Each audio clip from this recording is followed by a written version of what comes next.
दोस्तों, यदि आप हमारे चैनल पर नए हैं तो हमारे चैनल को सब्सक्राइब कर लीजिए और साथ ही यह वीडियो आपको अच्छा लगे तो फिर लाइक का बटन भी ज़रूर दबाइए। Welcome to GK buddy official. दोस्तों, यह जो क्लास है वो हमारी कंप्यूटर की दूसरी क्लास है। दोस्तों, यह लेक्चर सीजी व्यापम के एग्ज़ाम को स्पेशली फोकस करके बनाया गया है, लेकिन यह साथ ही साथ में RRB, NTPC, SSC, CGL, group D और अन्य एग्ज़ाम जहाँ पे कंप्यूटर से रिलेटेड क्वेश्चन आते हैं उसके लिए काफ़ी इम्पोर्टेंट है। तो हम आज पढ़ेंगे दोस्तों कंप्यूटर सिस्टम के बारे में, लेकिन उसके पहले हम ये देख लेते हैं कि हमने जो पिछली क्लास है उसमें क्या स्टडी अभी तक से कर चुके हुए हैं। ठीक है दोस्तों, हमने पिछली क्लास में क्या क्या पढ़ चुके हुए हैं। तो पहला जो है कंप्यूटर क्या होता है ये पढ़े हैं दोस्तों। फिर कंप्यूटर शब्द की उत्पत्ति के बारे में पढ़े हैं कि यदि आपसे पूछा जाए कि लैटिन भाषा के कौन से शब्द से बना हुआ है या फिर ग्रीक भाषा के कौन से शब्द से उसकी उत्पत्ति हुई है, तो फिर आपको आंसर में क्या देना है उसके बारे में हम स्टडी कर चुके हुए हैं। उसके बाद हमने ये देखा कि कंप्यूटर का कार्य क्या होता है दोस्तों, गणना करना होता है। इसे एक गणना करने वाली मशीन कही जाती है कंप्यूटर को। लेकिन दोस्तों, कैलकुलेटर भी गणना करने के लिए ही है। तो जब आपके पास में कैलकुलेटर अवेलेबल है तो फिर आपको कंप्यूटर की ज़रूरत क्यों पड़ी। कैलकुलेटर और कंप्यूटर, इन दोनों में बेसिक डिफरेंस क्या होता है ये हमने पढ़े दोस्तों। फिर कंप्यूटर की ऐसी कौन कौन सी विशेषताएं हैं जिसके कारण अभी कंप्यूटर का यूज व्यापक रूप से किया जा रहा है, उसके बारे में पढ़े। फिर कंप्यूटर के उपयोग के बारे में पढ़े जिससे आप भली भांति अच्छी तरह से परिचित है, लेकिन इसको पढ़ना भी ज़रूरी है दोस्तों, क्योंकि इससे रिलेटेड क्वेश्चन सीजी व्यापम के एग्ज़ाम में आ चुके हुए हैं। कंप्यूटर की सीमाएं, कंप्यूटर की क्या क्या लिमिटेशन है उसके बारे में भी हमने पढ़े। फिर हमने पढ़े कि कंप्यूटर साक्षरता दिवस कब मनाया जाता है और यह क्यों मनाया जाता है और कब से मनाया जाता है। यदि आपने कंप्यूटर की पिछली क्लास देखी है दोस्तों तो फिर आपको पता होगा कि कंप्यूटर साक्षरता दिवस कब से मनाया जाता है। यदि आपको पता है तो फिर आप हमें कमेंट करके ज़रूर बताइए। फिर हमने दोस्तों देखे कि कंप्यूटर से संबंधित जो प्रारंभिक जो शब्द है, जैसे कि डाटा क्या होता है, डाटा कितने टाइप के होते हैं, इंस्ट्रक्शन, डाटा प्रोसेसिंग, इंफॉर्मेशन क्या होता है, ये सारी चीज़ें हमने स्टडी किए। फिर हमने देखे थे फंक्शन ऑफ कंप्यूटर के बारे में, कंप्यूटर में कौन कौन से फंक्शन होते हैं। अब आज हम पढ़ेंगे दोस्तों कंप्यूटर सिस्टम के बारे में पढ़ेंगे कि कंप्यूटर सिस्टम में कितने प्रकार के यूनिट होते हैं। तो 3 यूनिट होते हैं दोस्तों। एक होता है इनपुट यूनिट, दूसरा सीपीयू और तीसरा होता है आउटपुट यूनिट। तो इनपुट यूनिट, जैसे कि नाम से आपको पता चल रहा है दोस्तों, इसके थ्रू क्या कराया जाएगा, कंप्यूटर में डाटा को इनपुट कराया जाता है। आप कंप्यूटर में डाटा को ऐसे ही नहीं डाल सकते दोस्तों। आपको कंप्यूटर में डाटा को प्रवेश कराने के लिए एक मीडियम की ज़रूरत होती है, एक यूनिट की ज़रूरत होती है जिसे इनपुट यूनिट कहा जाता है। उसके बाद उसका होता है दोस्तों प्रोसेसिंग होता है। इनपुट के बाद में क्या होता है, उसका प्रोसेसिंग होता है। प्रोसेसिंग होने के बाद में आउटपुट के रूप में आपको क्या मिलता है दोस्तों, इन्फॉर्मेशन मिल जाता है। तो प्रोसेसिंग हुआ दोस्तों। अब प्रोसेसिंग होने के बाद भी आप हाथ डाल करके तो डाटा को नहीं निकाल सकते कंप्यूटर में, उसके लिए भी कोई ना कोई मीडियम की ज़रूरत पड़ती है। तो वह जो मीडियम होता है दोस्तों उसे आउटपुट मीडियम कहा जाता है या फिर आउटपुट यूनिट कहा जाता है। ठीक है दोस्तों, तो ये चीज़ें आपको समझ में आ गई कि इनपुट यूनिट क्या होता है, सीपीयू क्या होता है और आउटपुट क्या होता है। तो अब इनपुट यूनिट के बारे में यह देखते हैं दोस्तों कि क्या डेटा को इनपुट कराना ही इसका कार्य है, ये सिर्फ वही काम करता है डाटा को इनपुट कराने का। ठीक है दोस्तों, तो सबसे पहले क्या करता है जो इनपुट यूनिट होता है, आपने डेटा को प्रवेश कराने के लिए इंस्ट्रक्शन दिए या फिर डेटा दिए, तो उसे सबसे पहले ये रीड करेगा। रीड करने के बाद में क्या करता है, एक्सेप्ट करता है। अब आपकी जो डेटा है उसको रीड भी कर लिया, एक्सेप्ट भी कर लिया, लेकिन उसके बाद दोस्तों ये क्या करता है कि आपका जो कंप्यूटर है दोस्तों वो आपकी भाषा को समझती है क्या। सबसे पहली बात तो ये क्वेश्चन आता है ना कि क्या कंप्यूटर आपकी भाषा को समझती है। जी बिल्कुल नहीं। कंप्यूटर जो है वो मशीनी लैंग्वेज को समझती है, अर्थात बाइनरी कोड की भाषा को समझती है। बाइनरी कोड का मतलब 0 और 1 की भाषा को समझती है। 0 जो है ऑफ के लिए होता है दोस्तों और 1 जो होता है वो ऑन के लिए होता है। ये अक्सर पूछा जाता है। ठीक है, तो फिर कंप्यूटर कौन सी भाषा समझती है दोस्तों? बाइनरी लैंग्वेज की भाषा, मशीनी लैंग्वेज को समझती है। तो फिर इनपुट क्या करेगा? आपने जो डेटा दिए हुए हैं उसे रीड किया, एक्सेप्ट किया, उसके बाद में इन दोनों के बीच में क्या होता है कि आपकी जो लैंग्वेज में जो आप दिए हुए डेटा उसको ये कन्वर्ट करेगा किसे? मशीनी लैंग्वेज में। अब मशीनी लैंग्वेज में कन्वर्ट करने के बाद में वो कहाँ चला जाएगा? सीपीयू में चला जाएगा। ठीक है दोस्तों। अब उसके बाद क्या होता है कि अब सीपीयू में चला गया दोस्तों। अब सीपीयू क्या करता है? प्रोसेसिंग का काम करता है। अब सीपीयू के 3 पार्ट होते हैं दोस्तों। एक होता है अरिथमेटिक लॉजिक यूनिट, दूसरा कंट्रोल यूनिट और तीसरा होता है मेन मेमोरी। अब अरिथमेटिक लॉजिक यूनिट के अंतर्गत क्या होता है दोस्तों? अंकगणितीय क्रियाएं होती हैं और तुलनाएं होती हैं। मैं प्रीवियस लेक्चर में बताया हूं दोस्तों कि कंप्यूटर में 2 तरह का कैलकुलेशन होती है। एक होती है अरिथमेटिक कैलकुलेशन और दूसरा होती है लॉजिकल कैलकुलेशन। तो अरिथमेटिक कैलकुलेशन में क्या किया जाता है? जो आपकी गणितीय संक्रियाएं हैं, जोड़ना, घटाना, गुना, भाग। ठीक है दोस्तों। तो जोड़ना, घटाना, गुना, भाग ये सारी की सारी जो संक्रियाएं होती है वो अरिथमेटिक कैलकुलेशन के अंतर्गत होती है। और लॉजिकल कैलकुलेशन के अंतर्गत दोस्तों तुलनाएं की जाती है, जैसे कि 4 और 5 इन दोनों में से कौन सी बड़ी है, कौन सी छोटी है। तो इसके लिए दोस्तों जनरली बड़ी है, छोटी है, बड़ी है या फिर बराबर है, बराबर नहीं है, इस तरह के साइन का यूज़ किया जाता है दोस्तों, जो लॉजिकल कैलकुलेशन होता है। तो कंप्यूटर में दोस्तों सीपीयू के 3 पार्ट होते हैं, arithmetic logic unit, control unit, main memory, जिसमें से अरिथमेटिक लॉजिक यूनिट में क्या किया जाता है? अरिथमेटिक एंड लॉजिकल कैलकुलेशन किया जाता है। अब दूसरा जो पार्ट आता है दोस्तों कंट्रोल यूनिट। कंट्रोल यूनिट क्या है कि सीपीयू का एक बहुत ही इंपॉर्टेंट पार्ट होता है और यह कंप्यूटर के सभी भागों के कार्यों पर नज़र रखता है दोस्तों, और उनके बीच में क्या करता है? तालमेल बिठाने का लिए इंस्ट्रक्शन देता है, आदेश देता है दोस्तों। ठीक है। अब कंट्रोल यूनिट के जो इम्पोर्टेंट जो काम होते हैं, क्या क्या कंट्रोल यूनिट के कार्य होते हैं, उसे हम देखते हैं दोस्तों। सर्वप्रथम क्या करता है कि यह कंट्रोल यूनिट इनपुट युक्तियों की सहायता से सूचना और डेटा को कंट्रोल करता है। ठीक है दोस्तों। यदि इसकी बात करें तो सबसे पहला तो ये इनपुट यूनिट और आउटपुट यूनिट, इन दोनों को क्या करता है दोस्तों? कंट्रोल करता है। अब इनपुट यूनिट के द्वारा जो डेटा भेजी जाती है, इनपुट यूनिट के द्वारा जो डेटा भेजी जाती है वो सीधे जाती है दोस्तों कंट्रोल यूनिट के पास में। फिर कंट्रोल यूनिट क्या करता है? उसे मेन मेमोरी में ट्रांसफ़र करता है। ठीक है। कंट्रोल यूनिट कहाँ ट्रांसफ़र किया? मेन मेमोरी में उसे ट्रांसफ़र किया दोस्तों। फिर जब अरिथमेटिक लॉजिक यूनिट के प्रोसेस शुरू होता है तो उस टाइम में जो मेन मेमोरी में जो आपकी डेटा है वो पुनः कहाँ जाती है? कंट्रोल यूनिट में। तो कंट्रोल यूनिट में जाने के बाद में कंट्रोल यूनिट उसे भेजता है अरिथमेटिक लॉजिक यूनिट के पास में, और अरिथमेटिक लॉजिक यूनिट के पास जाने के बाद वहाँ पर कैलकुलेशन होता है दोस्तों, मतलब प्रोसेस होता है। प्रोसेस होता है तो उसको आउटपुट के ये अरिथमेटिक लॉजिक यूनिट उसे डायरेक्ट नहीं भेजता है, वह फिर कहाँ जाता है? कंट्रोल यूनिट के पास में जाएगा, और कंट्रोल यूनिट के से वो सीधा जाता है आउटपुट यूनिट के पास में जाता है दोस्तों।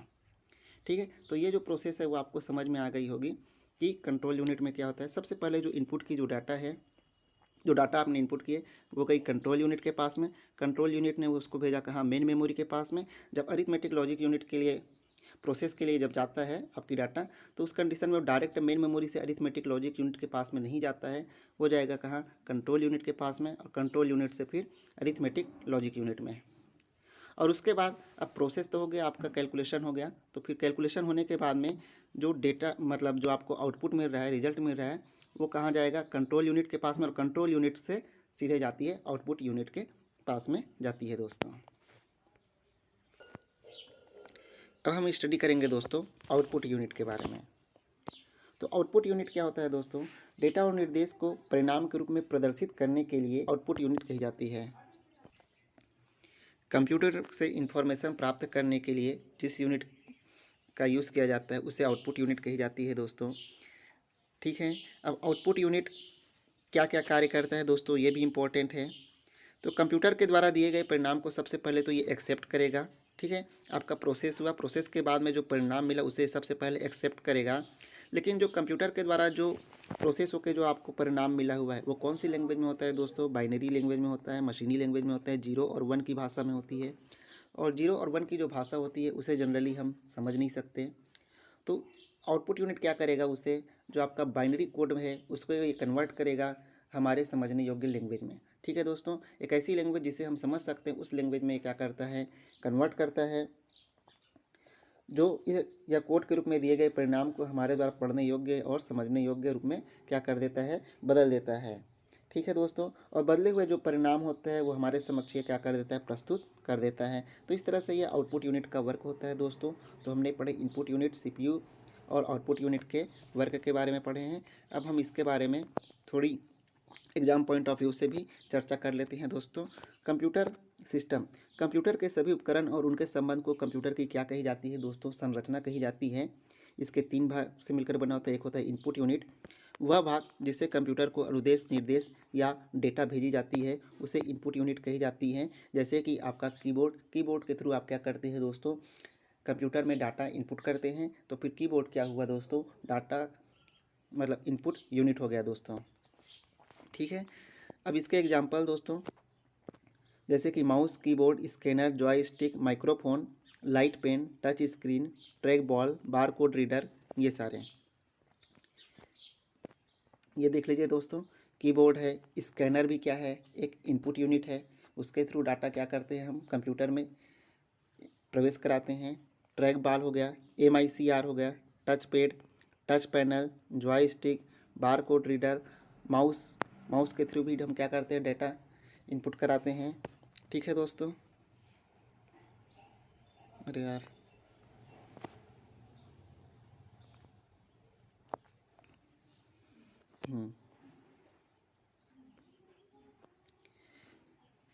माउस के थ्रू भी क्या करते हैं दोस्तों, हम डेटा इनपुट कराते हैं। OCR, ठीक है दोस्तों। तो ये सारे क्या है, एक इनपुट डिवाइस है। इसमें दोस्तों अक्सर ये क्वेश्चन पूछ लिया जाता है, MICR का फुल फॉर्म क्या होता है।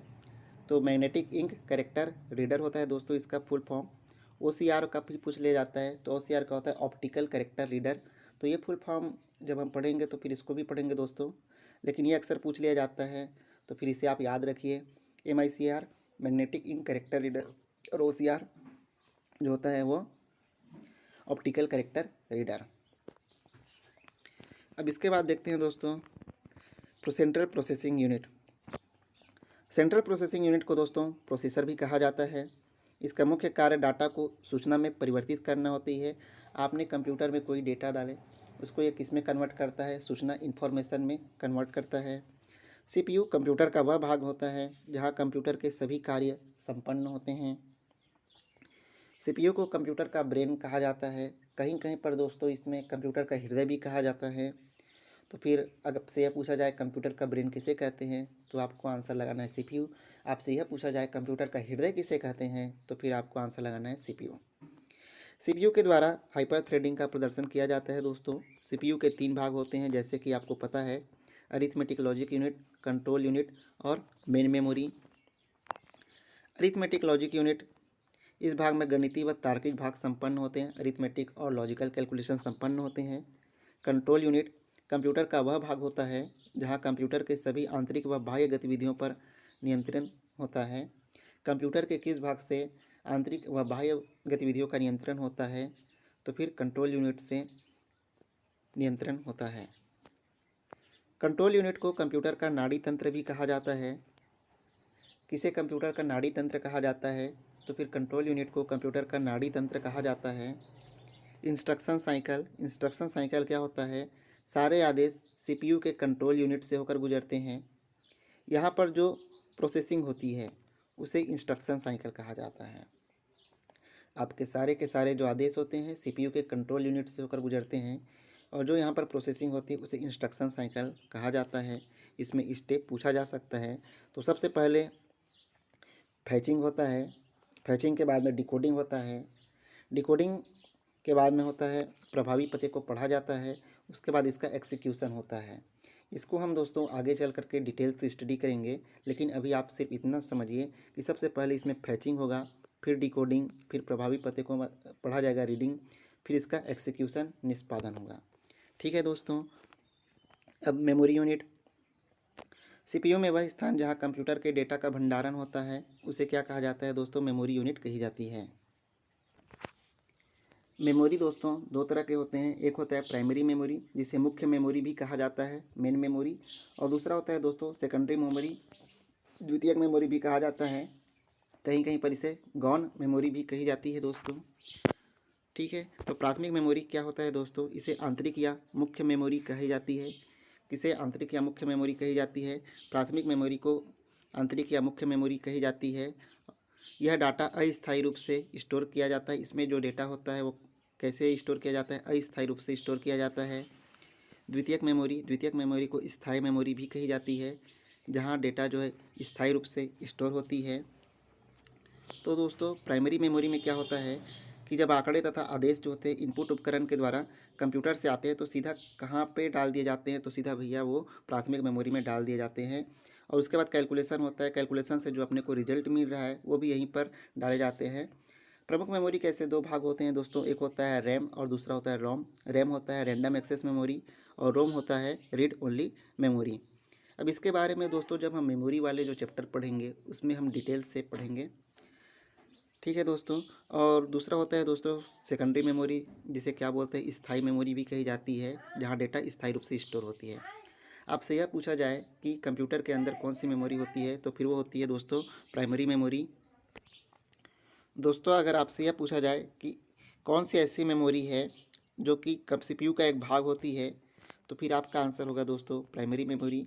और जो सेकेंडरी मेमोरी होती है दोस्तों वो सीपीयू के बाहर होती है। ठीक है।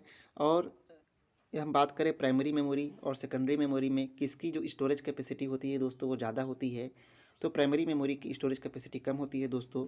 सेकेंडरी मेमोरी की जो स्टोरेज कैपेसिटी होती है वो ज़्यादा होती है। ठीक है दोस्तों।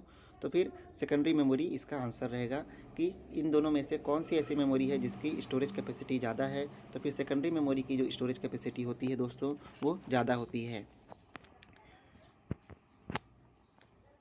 अब एक प्रश्न है दोस्तों जो कि फूड इंस्पेक्टर 2022 के एग्जाम में आया हुआ है। डेटा एवं program blank dash dash dash में संग्रहित होते हैं जब प्रोसेसर उनका उपयोग करता है।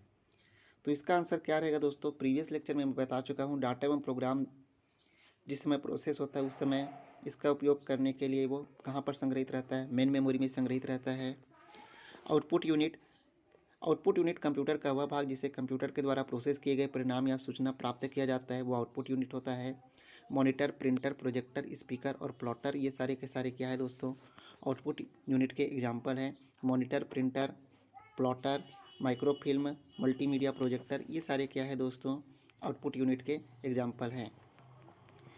आप इसका स्क्रीनशॉट भी ले सकते हैं दोस्तों, जहाँ पे आपको ज़रूरत लग रहा है कि नहीं मुझे इस चीज़ को याद रखनी है, तो फिर आप उसका स्क्रीनशॉट ले सकते हैं, ताकि आपको भविष्य में कभी भी पढ़ना है तो फिर आप डायरेक्ट वहीं पे जाके रीड कर सकते हैं। ठीक है दोस्तों। अब निम्नलिखित में से कौन सा आउटपुट डिवाइस नहीं है, यह भी एग्जाम में आया हुआ है। तो इनपुट डिवाइस दोस्तों क्या क्या पढ़े? हाँ पढ़े हैं, प्रिंटर, प्लॉटर, फ्लैक्स मशीन ये सारे के सारे तो दोस्तों क्या है? आउटपुट डिवाइस है। अब बचा क्या? Bar code reader. Bar code reader क्या है दोस्तों? एक इनपुट डिवाइस का एग्जाम्पल है। यहाँ से हमने देखे दोस्तों बार कोड रीडर क्या है? एक इनपुट डिवाइस का एग्जाम्पल है। ये देखिए दोस्तों। ठीक है। अब हम दोस्तों अगले वीडियो में पढ़ेंगे कि सीजी व्यापम के एग्ज़ाम में ये सारे टॉपिक से जितने भी क्वेश्चन आए हुए हैं अभी तक से उन सबको हम इसमें स्टडी करेंगे दोस्तों, प्रैक्टिस करेंगे। इसके पहले दोस्तों हमने जो भी पढ़े हुए हैं उसका यदि लेक्चर आपने नहीं देखा है तो फिर आप उससे पहले देख लीजिएगा और ये वाला लेक्चर को भी पूरा देख लीजिएगा। उसके बाद फिर आप प्रैक्टिस कीजिएगा क्वेश्चन का कल, फिर आपको पता चल जाएगा कि आपका कितना समझ में आ रहा है, कितना आप क्वेश्चन को सॉल्व करने में सक्षम हैं। ठीक है दोस्तों। उसके बाद फिर हम अगले टॉपिक की ओर जाएंगे। दोस्तों यह वीडियो आपको कैसी लगी आप हमें कमेंट करके ज़रूर बताइए, और यदि आप इस चैनल पर नए हैं तो इस चैनल को सब्सक्राइब कर लीजिए और इस वीडियो को लाइक कीजिए। दोस्तों हम मिलेंगे अगले वीडियो में सीजी व्यापम के एग्ज़ाम में आए हुए कंप्यूटर के क्वेश्चन के साथ में, जहाँ पे हम कंप्यूटर के क्वेश्चन की प्रैक्टिस करेंगे। तब तक के लिए दोस्तों बाय बाय।